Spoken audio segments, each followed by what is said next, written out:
Analyze the primary source of the Cavite Mutiny. What is the main issue of the Cavite Mutiny? The main issue of the Cavite Mutiny, the accounts on this particular history present conflict on the real reason of the mutiny.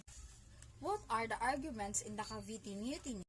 The arguments in the Cavite Mutiny are the Spanish perspective and Filipino perspective.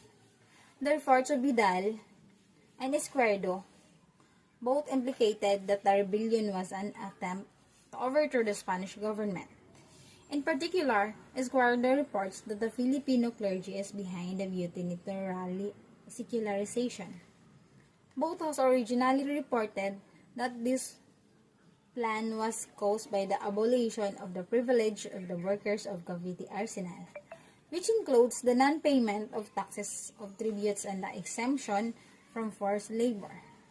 But the two added several causes like the overthrowing of secular throne through the Spanish Revolution, the unrestrained press disseminating unclean propagandas, the book of liberals, republican, and democratic ideals, and the support of conspiracy of the native press to replace the Spanish friars.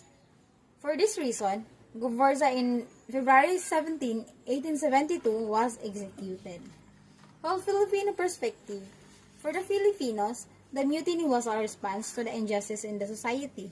The bloody events, according to Tavera, was caused by the eradication of privileges granted to the soldiers and workers of Arsenal in Cavite as a result of the Izquierdo's hard-hearted policies.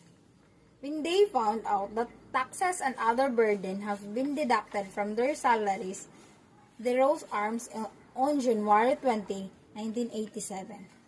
However, after 2 days, the insurgency has been subdued when General Izquierdo ordered immediate reinforcement of troops in Cavite.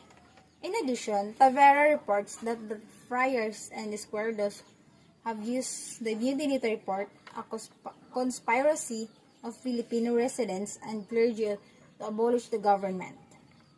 This is in the eve of the plan of the central government in Madrid to remove the certain powers from the friars and the government and in management of education institutions. In an article published by the National Historical Commission of the Philippines in 2012, these four primary sources have been considered and some basic suggested the following unvarying facts.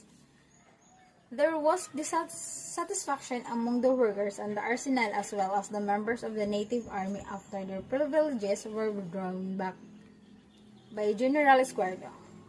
General Izquierdo introduced rigid and strict policies that made the Filipinos move and turn away from Spanish government out of disgust. The central government failed to conduct an investigation of what truly inspired but relied on reports of Izquierdo and the friars and the opinion of the public. The happy days of the friars were already numbered in 1872, when the central government in Spain decided to deprive them the power to intervene in government affairs as well as in the direction and management of schools, prompting them to commit frantic moves to extend their stay in power. The Filipino priests actively participated in the secularization movement in order to allow Filipino priests to take hold of the parishes in the country, making them prey to the rage of the friars. Filipinos, during the time, were active participants and responded to what they deemed injustices, and the execution of Gomborza was a blunder of the part of the Spanish government, for the action severed the ill feelings of the Filipinos and event-inspired Filipino patriots to call for the reform and eventually independence. What are the decisions made by the Cavite Mutiny? The decision made by the Cavite Mutiny, based on the primary source, the mutiny may have a number of versions both sides, but one, this is for sure. It has been a gateway to a number of events that lead to the Philippines independence in 1898. And that's all. Thank you.